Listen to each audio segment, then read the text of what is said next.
Predicting what technology might be like in a century or even thousands of years from now is an exercise in informed guesses. For example, someone during the US Civil War could not have predicted that a century later the atom would be harnessed and nuclear weapons would exist that hold the potential of ending civilization. They simply had no basis from which to predict that. But on the other hand, the idea that one could travel to the moon was on the table, especially with the work of Jules Verne, who wrote From the Earth to the Moon in 1865.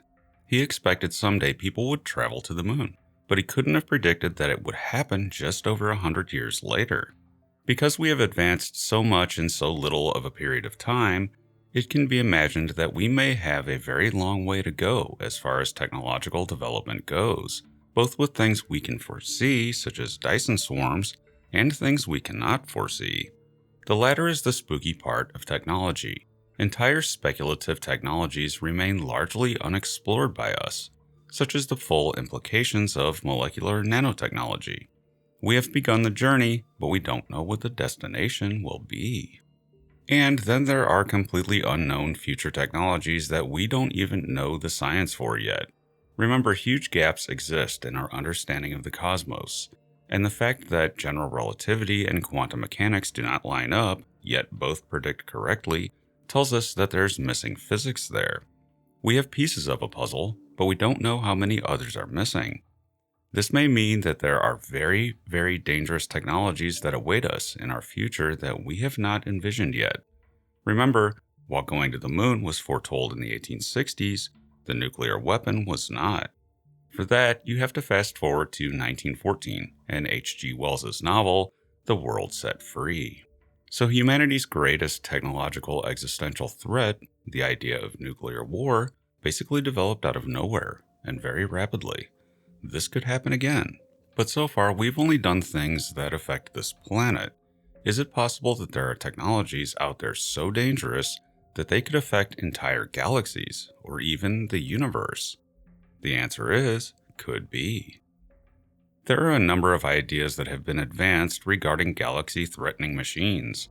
Most famously is the paperclip maker, where someone builds a machine with a specific purpose, to make paperclips, and it somehow escapes and starts turning the entire galaxy into paperclips.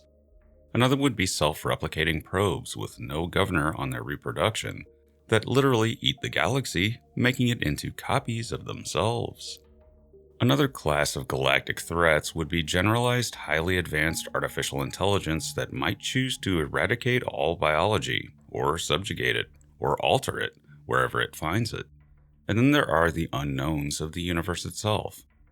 As I mentioned in a recent video, the universe may not exist at its lowest possible energy state, and if it ever dropped an energy state, it would send out a shock wave at the speed of light that would destroy all matter in the universe in the form we know it. Is it possible, with a complete enough picture of physics, for someone to do the wrong experiment and set that off? The answer is probably not, but it's in such an unclear area of physics that it can't yet be ruled out. And that presents a dilemma. If a civilization can pose a galactic threat, then how do you prevent it from happening? And that leads us to what I call the alien police action scenario. This is somewhat of a variant of the zoo hypothesis, but is more specific in that once you know such far-ranging threats are possible, then it makes sense to police the galaxy, and anyone getting close to these technologies must either be alerted not to do it, or outright be forcibly stopped. Think of it like this. You're sitting on your porch watching the world go by. You'll see police cars regularly that are generally patrolling, but unless you're obviously breaking the law, they pay no particular attention to you. They just pass by going about their patrol. But what if you were stealing your neighbor's barbecue and dragging it back to your property as your neighbor yells for the police? Then the police will stop and you will cease stealing it. This may be how the galaxy works. There would be police probes sitting in inhabited star systems that monitor the technological process of developing civilizations. They remain hidden, much like a traffic patrol policeman might, until they see you doing something or reaching a level of technology that requires their intervention for the safety of the entire galaxy. Your own safety, on the other hand, may be of little interest. If you want to do something that causes your own extinction, then that's not the galaxy's problem, and you are left alone to do as you will. Go beyond that, and you get stopped. What this monitoring and intervention situation might look like is an interesting area of speculation. To invoke good cop, bad cop, it could be a mix where police probes from multiple civilizations are present, some forgiving, some not, and it merely depends on who gets to you first. Or, if the first probe that makes contact peacefully and gives a cease and desist is ignored, then the second probe is more forceful. If you still don't stop, you meet your extinction at the hands of an aggressive alien civilization police probe. Or it could be a singular, all-powerful probe, sent by all civilizations in cooperation to enforce the galactic safety laws. It could simply outright eradicate or downshift any threatening civilization. Or if the offending technological development is a product of conflict on a planet, the probe may act as a mediator in the dispute to avoid the development altogether, and then adapt a trust but verify stance with the civilization, knowing that at all times there is a death probe sitting in their star system. Another scenario here takes it from a different perspective. There may be a further function of a police probe above technological monitoring. It could also be providing protection. If such a probe were found to be armed to the teeth, far beyond anything needed to destroy or reset your civilization, then why? It can stop you from developing weaponry to equal it very early on, so there would need to be another reason. You would then have to ask, is that weaponry present for your own protection? Then you have to ask, just what is it protecting you from? These are always the spookiest Fermi paradox scenarios because it implies the existence of something out there that is malevolent, and you need to be protected from it. The probe becomes a sentinel, waiting for something from the blackness of space to attack. It would then come alive to defend you. Perhaps in the time that the probe has been present, which could be millions of years, that threat may have been defeated by the galaxy, or vice versa, and the armed probe's creators are long gone, and the probe is no match for this enemy. Or the probe may be more than a match for the enemy. Imagine the first civilization to ever arise in the galaxy going through mistakes and learning the pitfalls and benefits of millions of years of technological development. Imagine that they've seen it all, fought other civilizations in technology development wars, and ultimately made themselves the police of the galaxy. Maybe this happens in all galaxies with intelligent life, where one overlord civilization develops and manages the rest, not in their own internal affairs, but in interstellar affairs. Perhaps all diplomacy between worlds is mediated by this safety police to eliminate the possibility of warfare. But the really spooky part of this scenario is that we may be in this situation without even knowing it. It's highly unlikely, but not zero. I've speculated on this channel before about von Neumann, Benford, and Bracewell probes. Any of those ideas can be applied here for a police probe. Basically, a probe could do two things to monitor us. It could do it passively, say from somewhere inside the solar system, or perhaps ideally disguised on the surface of the moon.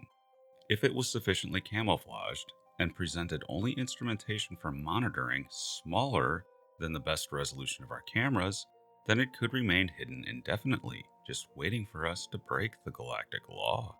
The other is that it could be actively monitoring us much closer, and we've at large dropped the ball and missed it. Such a probe could produce atmospheric probes to dip into the atmosphere and take a closer look at our activities, or indeed do comprehensive scientific studies of all Earth life. People have often made the point that we would be like ants to an alien civilization, and therefore they wouldn't care about us. But the reality is that we're keenly interested in ants in two ways.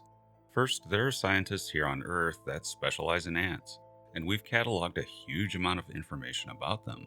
Ants are interesting, to the point that we use ant farms as educational tools and for fun. But we also intervene where we find ants where they are not welcome, such as the kitchen. If the ants go too far, knowingly or not, the ants must go.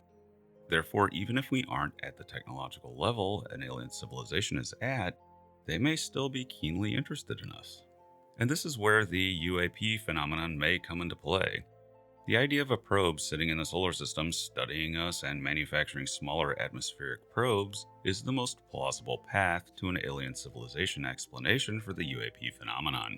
Now, I must note here that I suspect this is a matter of phenomena, plural, and there will be multiple explanations as to their origin, and I am skeptical that it will involve alien life, and some may remain forever unexplained. But at least now there are efforts, such as the Galileo project, to try to unravel the causes. But there is a plausible way for there to be an alien presence here.